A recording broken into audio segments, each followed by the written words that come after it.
Living don stream Sandra स्टीनग्रेबर की एक शाहकार publication है जिसमें उन्होंने माहौलियाती मसाइल को सेहत के मसाइल के साथ जोड़ा है। ये किताब माहौलियात के हवाले से शऊर उजागर करने वाले मुहर्रिकात में से एक है।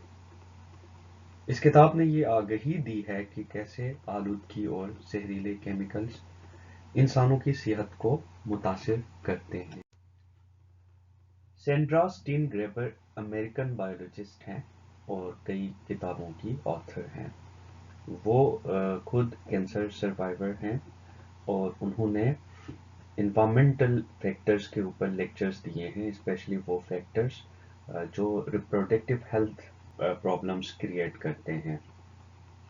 वो खुद कैंसर सर्वाइवर थी और उन्होंने तहकीक की। लिविंग डाउन स्ट्रीम इस किताब का नाम है।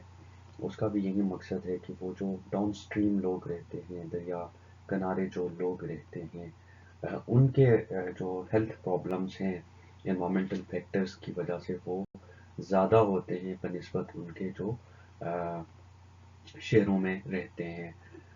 वो खुद भी ऐसे इलाके में रहती थी। उनको जब कैंसर हुआ तो उन्होंने उस पर तहकीक किया और उस कैंसर को एनवायरमेंटल फैक्टर्स के साथ जोड़ा। लिविंग डाउन स्ट्रीम के अंदर उनके 3-4 इम्पॉर्टेंट ऑब्जर्वेशंस हैं जो कि एनवायरमेंट की आगाही के लिए बहुत अहम हैं। उन्होंने पहली बात ये कही कि साइंस और सिटीज़न एक्टिविज़म है, जो सिटीजन्स का नॉलेज है, जो कॉमन लोगों का नॉलेज है, उसको साथ साथ चलना चाहिए। उन्होंने एक मिसाल के ज़रिए एग्जाम्पलीफाई किया कि 1990s में जब लोगों को ब्रेस्ट कैंसर हुआ और वो डॉक्टर्स के पास गए, फिजिशियंस के पास गए, तो उन्होंने वो सवालात पूछे जो डॉक्टर्स के जहन में भी नहीं थे। फॉर एग्ज़ाम्पल उन्होंने इन्वामेंटल पोल्यूटेंट्स का पूछा कि कहीं हमारा जो कैंसर का इशू है ये इन्वामेंटल फैक्टर्स की वजह से तो नहीं है। तो इन सवालों ने साइंटिस्ट के जहन के अंदर ये क्यूरोसिटी पैदा की कि वो इन्वामेंटल फैक्टर्स को देखें और उस लिंक को साबित करें कि इन्वामेंटल फैक्टर्स की वजह से ह्यूमन हेल्थ मुतासिर होता है। उसके बाद उन्होंने कहा कि लोग अपने इकोलॉजी के बारे में बहुत क्यूरियोसिटी रखते हैं। अगर उनकी इकोलॉजी मुतासिर हो और वहाँ पोल्यूशन या सॉलिड वेस्ट का इशू हो तो वो उसको ज़्यादा सीरियस लेते हैं। और फिर उन्होंने ये कहा कि इन्वामेंटल जो कॉन्टेमिनेंट्स हैं या पोल्यूशन है या सॉलिड वेस्ट का इशू है, बाज़ औक़ात लोग उसको इसलिए सीरियस नहीं लेते क्योंकि उनको लगता है कि ये प्रॉब्लम तो है लेकिन ये रिजॉल्व होने वाला नहीं है या गवर्नमेंट उसके ऊपर कोई एक्शन नहीं लेगी।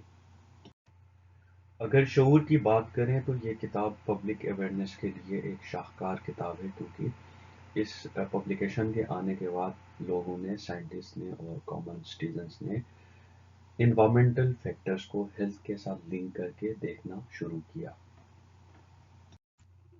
इस किताब की फाइंडिंग्स क्या थी? उनकी ऑब्जर्वेशन के मुताबिक उन्होंने 16 डिफरेंट स्पीशीज को ऑब्जर्व किया जो कि उन्होंने प्योर वाटर से भी लिए और पोल्यूटेड वाटर से भी लिए। तो एग्जामिनेशन के बाद पता चला कि ज़्यादातर जो डिजीज़ थी वो उन स्पीशीज में थी जो पोल्यूटेड वाटर में थे। दूसरी ऑब्जर्वेशन उनकी ये थी कि वो इलाके, वो एरियाज़ जो फैक्ट्रीज़ के करीब हैं या वो लोग जो फैक्ट्रीज़ के आसपास रहते हैं उनके अंदर कैंसर के क्लस्टर्स ज़्यादा थे।